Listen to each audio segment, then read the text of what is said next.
This is a depiction of the Battle of Armageddon, where good conquers evil. Okay, but what if I told you that this battle might have actually happened already?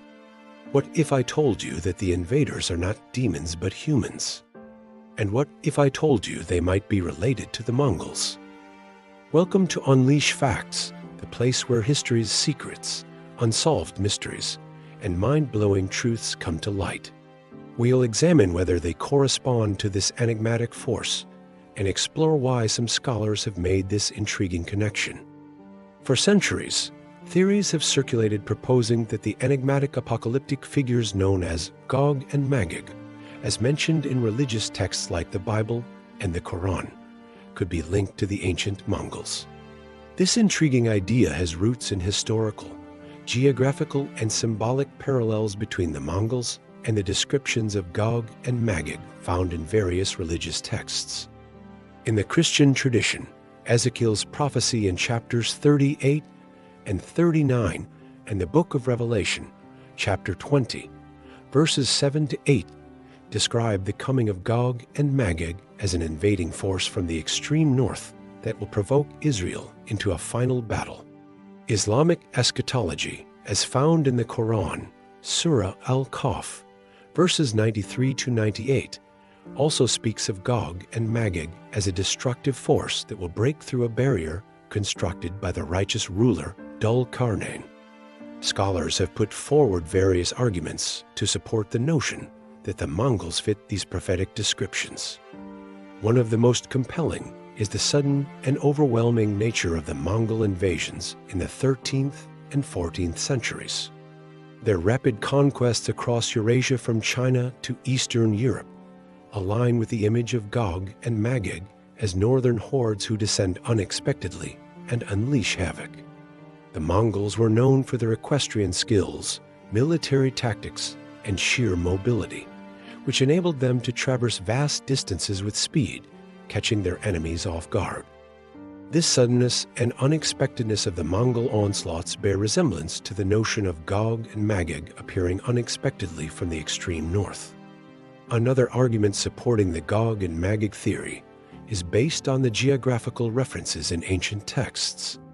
These texts often place the origins of Gog and Magog in remote and mythologized regions.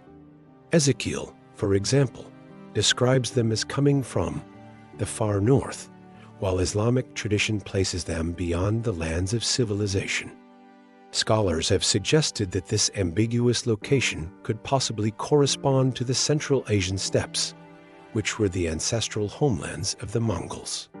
During the Middle Ages, the lands north of the settled civilizations of the Middle East and Europe were shrouded in mystery and often associated with nomadic and barbarian tribes. The vast, sparsely populated, and little understood regions became symbolic of the otherworldly and chaotic forces of Gog and Magog. Furthermore, the Mongols' own ancestry and historical trajectory also contribute to the parallels with the narrative of Gog and Magog. The Mongols were believed to be descended from clans such as the Borjin, which according to their oral histories could be traced back to mythical origins. This lineage, coupled with their association with the harsh and unforgiving steppes of Central Asia, reinforces the image of a people emerging from a distant and untamed land, much like the descriptions of Gog and Magog. Moreover, the Mongols' reputation as fierce horsemen and their history of uniting disparate nomadic tribes into powerful confederations, such as the Xiongnu in earlier centuries, further contributed to the perception of them as a formidable and overwhelming force.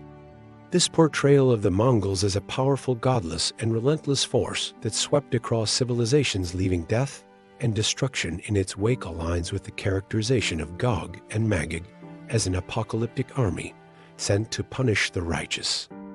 Medieval chroniclers, many of whom were deeply influenced by religious and apocalyptic thought, frequently described Mongol massacres as a divine punishment. For instance, the Persian historian Juvayni, who lived during the Mongol era, referred to the Mongols as the punishment of God in his history of the world. This perspective was shaped by the belief that the Mongols were a divinely ordained instrument of retribution, sent to punish the sins of humanity or specific civilizations. In the context of eschatology, the Mongols were seen as fulfilling a prophetic role in bringing about a time of great tribulation before the end times. This interpretation of the Mongols as agents of divine punishment resonates with the idea of Gog and Magog as an army sent to execute a divine judgment. Finally, the Qur'anic narrative of Dhul-Qarnayn building a barrier to hold back Gog and Magog has also been the subject of speculation. Some scholars have suggested that this barrier may have been inspired by the Great Wall of China, which was constructed over several centuries starting in the 7th century BC. Although the exact inspiration for the story is debated, it has been noted that the concept of a wall or barrier serving as a temporary defense against nomadic incursions would have been familiar to those living in settled agricultural societies. For instance, Bernard Lewis, the renowned scholar of Islam, interpreted the barrier as a metaphorical representation of the anxieties and perceptions of the sedentary Muslim and non-Muslim rulers concerning the threat posed by the nomads beyond the frontiers of civilization. It is important to acknowledge that the theories linking the Mongols to Gog and Magog have been subject to debate and varying interpretations among scholars. Some argue that equating the Mongols with Gog and Magog risks anachronism and imposing modern perspectives on ancient texts. Others contend that such theories reflect more on the fears and experiences of the medieval world than on any literal historical accuracy. Nevertheless, the very fact that these theories have emerged and persisted over the centuries highlights the Mongols' profound impact on the medieval imagination and their ability to embody both real and imagined threats. Research by David Morgan in his seminal work, The Mongols, published in 1986, sheds light on how Mongol conquests reshaped apocalyptic thinking in both the Christian and Islamic worlds. Morgan argues that the appearance of the Mongols as a seemingly unstoppable force that overthrew established powers led many contemporary thinkers to view them through the lens of biblical prophecies.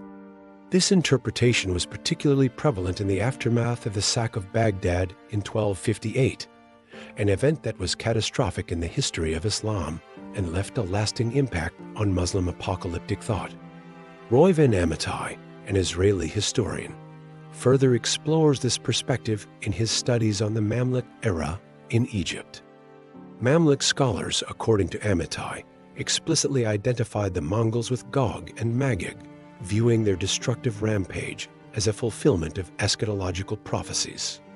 The sack of Baghdad, one of the most significant cities in Muslim history, by the forces of Hulagu Khan in 1258, played a pivotal role in shaping this interpretation.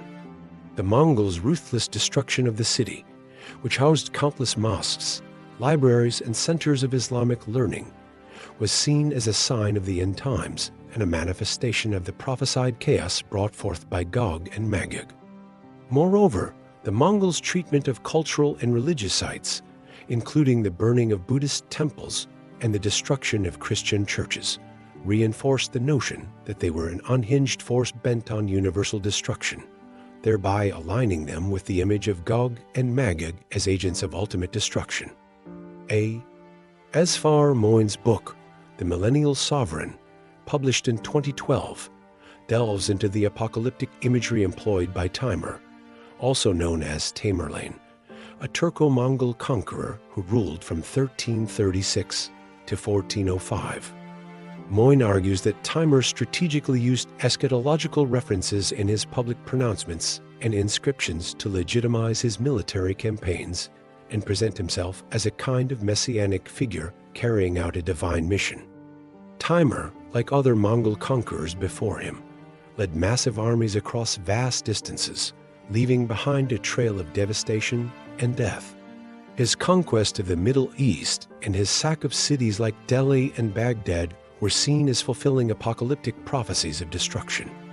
In his view, the Mongols' reputation for being godless and irreligious also contributed to this identification. They were viewed as embodying the forces of chaos and destruction that would pave the way for the establishment of a righteous order, either under his rule or that of his successors. However, not all scholars accept the theory that the Mongols were the literal fulfillment of Gog and Magog prophecies.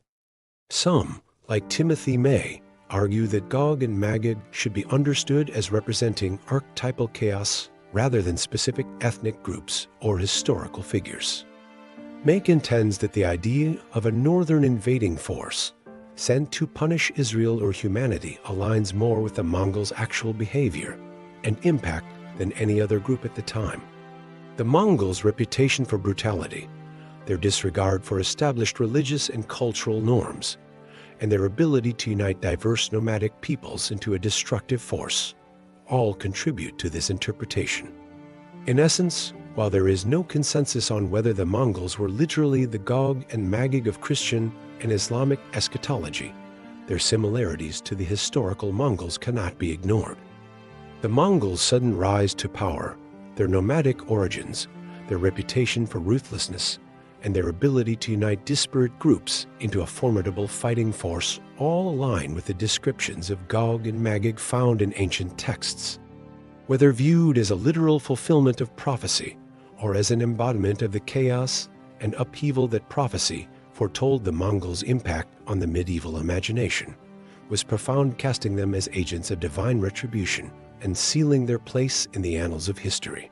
If you liked this video, please hit the like button. Thank you for watching. Do you think the Mongols were the Gog and Magog army? Let me know in the comments. Subscribe to our channel to get notified when we upload new videos.